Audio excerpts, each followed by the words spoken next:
Сайн бацгаана уу? Болроо. Бүгдээрээ сайн сууж ирсэн үү? За тэгээд би Монголд аялж байгаа тухайга та бүхнийгээ блогоор хуваалцаад тэгээд Солонгостой одоо л ирсэн байгаа. Солонгос нэг сарын өмнө ирээд тэгээд амрангаа хүүхдүүдээ цэцэрлэгтэн зөгөөд тэгээд байж. Тэгээд манайх би нүүх гээд тэгээд ирээд нэг сарын дотор хэд хэдэн байр үзээд энэ ойр хавтаа байр үзэж агаад тэгээд байраас сонгочоод тэгээд одоо удахгүй нэг 20 хоногийн дараа нүүхэр болоод тэгээд Солонгос хэрхэн байраа олсон тухай тэгээд гэрээгээ хийгээд ирсэн тухайгаа мөн нүүж орж байгаа тухай та бүхэнтэйгээ хуваалцгаална. За өнөөдөр ямар ч ингээд гэрээ хийгээд ирлээ. Эндээс гэрээгээ хийгээд тэгээд өөрхөн нэрээр гэрээ байныхаа шинэ байныхаа гэрээг хийгээд ирсэн. Тэгээ би аль 3-4 сарын өмнөөс ахуулаад бүр нүүмэр яцахгүй. Ер нь баг жилийн өмнөөс ингээд за нүүндэ гэсээр хагаад хойссоор хагаад одоо ингээд за Монгол явж ирчээд нүүе гэл скол одоо тэгснийхээ дараа скол жоохон дулаархаар нүүе гэсээр хагаад бүр энэ хуучин байранда амьдраад баг 5 жил болж байгаа байхгүй юу. Тэгээд анхныхаа хүүхд жоохон бахтал ирсэн. Тэгээ одоо 2 хүүхэдтэй болсон. Тэгээ хоёул айгу том орсон, гүү царайдаг насан дээр ирсэн. Тэгээд ерөнхийдөө байраа томруулах хэрэгтэй юм байна гэсэн тийм бодолтойгоор байраа солиё гэж ярьж агаад тэгээд нүүхээр шийдсэн байгаа. Тэгээ би нүүхтэй болохоор бас хэд хэдэн болцол тавиад бүр биччихээс ахгүй юу. Жишээлбэл миний ингээд яг тавьсан болцол маань болохоор айгу тийм яг тодорхой ахгүй би яг энэ л байр руу нүүн үгүй бол үгүй гэсэн тийм бодолтой. Тэгээд бүр ингээд дэвтэр дээрээ ингээд бичсэн. Одоо жишээлбэл барьцаанд хідэн тэд тэгээд сарын мөнгө нэг тэд тэгээд хідэн өрөөтэй байх хэвээр. Тэгээд одоо манай хүүхдүүдийн цэцэрлэг сургуультай хідэн метрийн ойр байх хэвээр.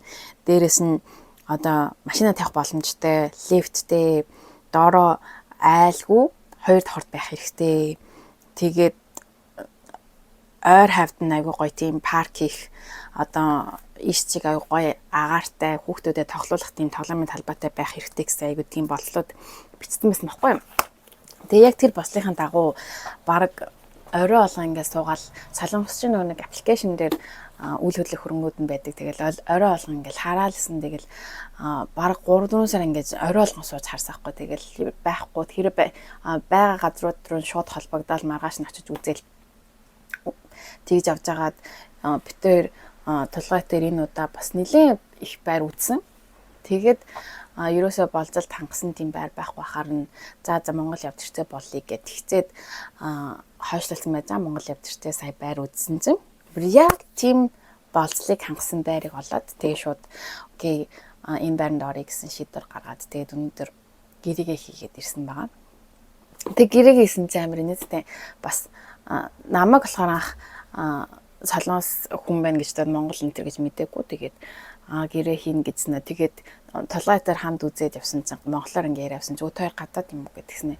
Гадаад хүмүүст байранд оруулах уу явах энэ төр гэд нэг сонин зан гаргаад тэгэхээр толгой алхаар жоохон тэрэнд нь жоохон имзгсэн юм шагаан. Тэгээд яхаар гадаад тэгэхээр гадуурхт энэ төр гэдгснэ. Би яг нэг тиймэрхүү тийм гадаад мадад гэсэн тийм юмд нэг тоодгүй ч юм уу яхаа заазаг гэл өнгөрөөсөн.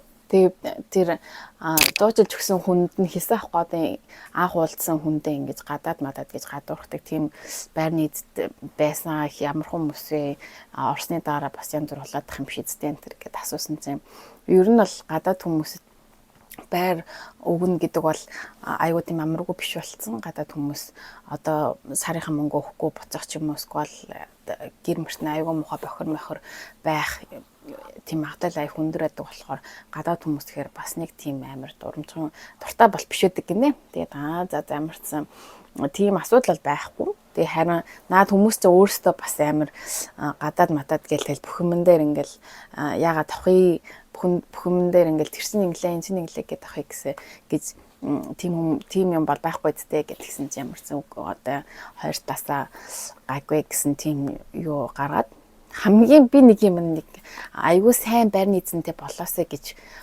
бас твиттер дээр биччихсэн мэлээ. Тэг ямар ч сайн мөг нь бол мэдгүй. Гэхдээ өнөөдөр уулзаад ирэхэд бол айгүй дажгүй санагдсан хүмүүс нь эхнэр нөхөр хоёулаа гэрээгээ хийх гээд тэгээд ирсэн. Тэгээд би тэгээд эхнэр нөхөр нь өөрсдийнхөө тамгыг авчираад би өөрхөн тамгыг авчичаад тэгээд гэрээгээ хийгээд ирсэн. Тэгэл тэр хүмүүс гэсэн намайг ямар ажил хийдэг, яадаг гэдэг гэл баг ярилцсан оруулж байгаа юм яасан.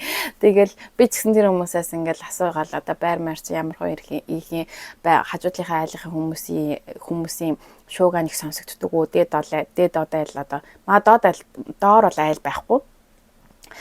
Яг хоёр давхарт нь болохоор доотлолт нэг давхар нь болохоор паркинг хийх, машин тавих газартай юм лээ. Тэгээд дээд айл одоо ямар хуу энтер гэл нэг тиймэрхүү тийм юм ярьж агаад тэгээд ямар ч гэрээгээ хийгээд ирсэн байгаа.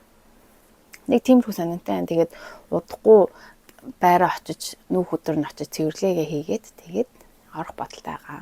Тэгээд та бүхэндээ өнөөдөр нүүж байгаа тухайгаа өөрчлөлөө видеогоор үзүүлэх болно.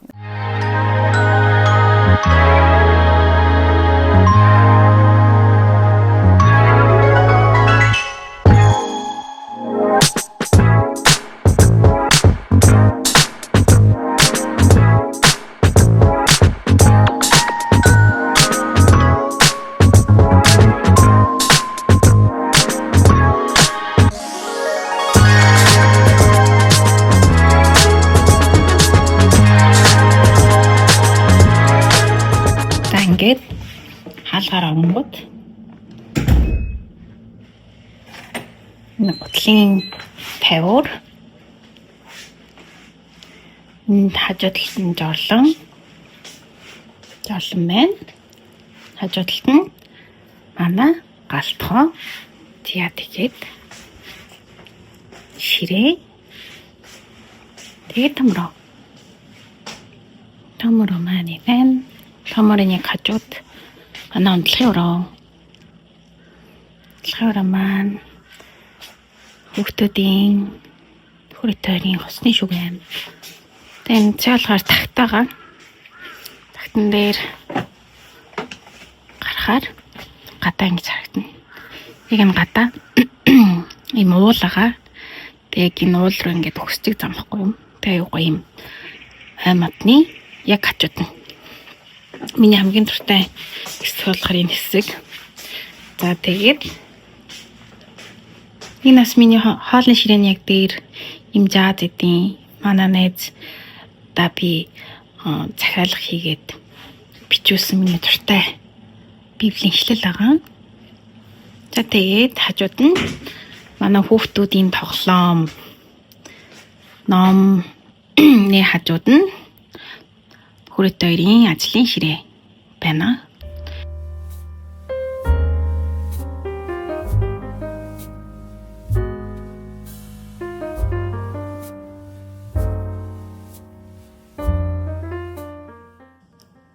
Нэг иймэрхүү байранд ороод тэгээд тогтчихсан байгаа. Тогтчлох гэж бас нэлийн удлаа 2-7 3-7 хоног баг тогтжуулаад янзлаад дууссан байгаа.